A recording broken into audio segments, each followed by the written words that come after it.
Et vous êtes toutes roses, toutes belles. Oh, je suis pimpante. Ah, toute papante. Quelle Bernadette êtes-vous aujourd'hui? Écoutez, aujourd'hui, ma chère Bernadette, je suis Bernadette en 3D. En 3D. En 3D, tout Mais à je l'ai tout de fait. suite remarqué, je vous ai vu. Ah, en 3D. En 3D. En 3D. Et pourquoi, ma chère Bernadette, me demanderiez-vous? Je vous le demande. Parce que je vais vous présenter ce livre, Demain et demain et demain, de Gabriel Zevin. C'est un livre que je n'aurais jamais imaginé aimer, ma chère Bernadette. Je n'ai jamais joué aux jeux vidéo, si ce n'est Tetris rapidement, ce qui n'est pas très facile avec mes pinces. Voilà. Et Pac-Man. Pac-Man, exactement, Pac-Man. Pac-Man Lobster, pardon. Et donc, c'est un roman qui se passe dans le monde des jeux vidéo. On va y rencontrer Sam, qui est un petit garçon qui a eu un accident de voiture et qui est donc à l'hôpital. Et il va se lier d'amitié avec Sadie, une jeune fille qui vient pour jouer avec lui. Et ils vont faire des jeux vidéo pendant toute la journée et devenir de grands réalisateurs de jeux vidéo dans les années 90. Donc on plonge dans l'univers des jeux narratifs, un univers qui m'est totalement inconnu et c'est fascinant, c'est absolument passionnant. C'est une histoire d'amour, d'amitié, avec ce qu'il faut de tragédie pour que l'histoire semble réelle, tout en nous réconfortant. Mais c'est pas temps, mais on voyage, demain. Aurons-nous l'extrait aujourd'hui? J'ai envie de vous dire, prenez-le aujourd'hui. Vous me faites une frayeur. Ma chère Bernadette.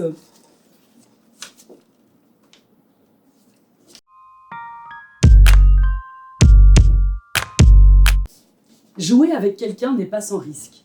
Cela revient à s'ouvrir, à s'exposer, à souffrir. Le pendant humain du toutou qui se roule sur le dos. Je sais que tu ne me feras aucun mal, même si tu en as le pouvoir. Le même toutou qui, toujours par jeu, prendrait votre main dans sa gueule sans jamais la mordre. Jouer exige confiance et amour. De nombreuses années plus tard, Sam déclencherait une polémique en déclarant sur Kotaku, le site de jeux en ligne, « Il n'y a rien de plus intime que le jeu, pas même le sexe. » Ce à quoi Internet répondrait « Personne de satisfait sexuellement ne dirait une chose pareille. Sam doit avoir de sérieux problèmes. » Sadie retourna à l'hôpital le lendemain, le surlendemain, le jour d'après. Et tous ceux où Sam se sentait suffisamment en forme pour jouer, mais trop mal en point pour quitter l'hôpital. Les deux adolescents devinrent de grands camarades de jeu. Ils adoraient se mesurer l'un à l'autre et pendant leur combat, ils se racontaient des anecdotes de leur vie encore courte. Finalement, Sadie savait tout de Sam et Sam de Sadie. Du moins le croyait-il. Elle lui enseigna les notions de programmation, basiques, qu'elle avait apprises à l'école, et il l'aida à perfectionner sa technique de dessin au-delà des cercles et des carrés. Hachures croisées, perspectives, clair-obscur. À 12 ans, Sam était déjà un excellent dessinateur. Depuis l'accident, il s'était lancé dans la réalisation de labyrinthes complexes à la M.C. Escher. Sa psychologue l'encourageait, estimant que cela l'aiderait à gérer sa douleur émotionnelle et physique, que les labyrinthes lui permettraient de trouver une issue à sa situation. Elle se trompait. Sam les traçait uniquement pour Sadie, les glissant dans sa poche avant son départ. « Je l'ai dessiné pour toi, disait-il. C'est pas grand-chose.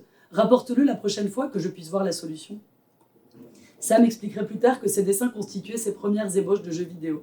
« Distillez un jeu vidéo jusqu'à sa forme la plus pure, disait-il, et vous obtiendrez un labyrinthe. » Peut-être, mais c'était travestir la vérité et se pousser du col. Les labyrinthes étaient destinés à Sadie. Créer un jeu, c'est avant tout imaginer la personne qui va y jouer. Tout ça m'a l'air à la fois technique et sensible. Exactement, vous avez trouvé le terme, ma chère Bernadette. Oh là là, toujours aussi acérée et vive d'esprit. J'essaye. Dites-moi, ma chère Bernadette, quelle Bernadette êtes-vous? Alors aujourd'hui, je suis Bernadette Addict. Addict? Oh, dites-moi tout, Bernadette. Eh bien, je vous ai choisi un petit roman graphique qui est à mi-chemin entre le documentaire et la fiction et qui s'appelle Junk Food, qui va nous parler d'addiction à la nourriture industrielle et qui va nous parler du coup d'anorexie, de boulimie, de mal du siècle, hein, j'ai envie de te dire, d'adolescence, de construction de soi, enfin, éternuer, oui, Excusez ma chère Bernadette. Ce sera dans le bêtisier. C'est voilà, c'est les pollens. Mes mandibules sont forts. Pardon. Et donc, voici, c'est un livre qui a été écrit par Emily Gleason, je ne sais pas si je prononce bien, hein, comme d'habitude, et dessiné par Arthur Kroc, ce qui est tout à fait loufoque quand on parle de nourriture. Alors, il est tout à fait toujours délicat de lire des extraits d'une bande dessinée, n'est-ce pas? N'est-ce pas? Je vais le tenter. Oh, tentez, ma chère Bernadette, vous êtes si forte. Je déploie mon bec et mes bras pour pouvoir avoir accès au bouquin.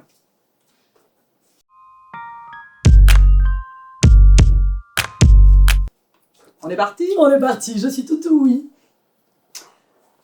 Je deviens une bouffeuse et ma mère m'impose un régime à 14 ans. Regarde ce que j'ai trouvé par terre. Weight Watchers, c'est quoi ce machin? Un programme d'amincissement. SOS, elle me trouve grosse. Regarde, ça marche avec des points, c'est comme Tetris, c'est rigolo, non? Non. Elle n'est pas seule à faire une fixette sur mon poids. Ma grand-mère, les mecs de l'école, tout le monde s'y met. Je suis à l'âge où on apprend gentiment aux femmes à détester leur corps. Pour moi, c'est mission accomplie, je vais y passer ma vie à complexer. Mais qui voilà? Mais c'est ma nièce préférée, ah oui, oui, oui, oui, oui. Ma tête est là, tonton. 1 an plus tard, ma mère m'inscrit dans un pensionnat d'élite où je ne connais personne. Tu dois être Winnie, bienvenue au lycée Evergreen. Tu vas être très vite, tu verras, tu vas très vite t'intégrer. Je fais de l'anxiété sociale, puissance 1000, j'ai qu'une envie, c'est bouffer pour décompresser.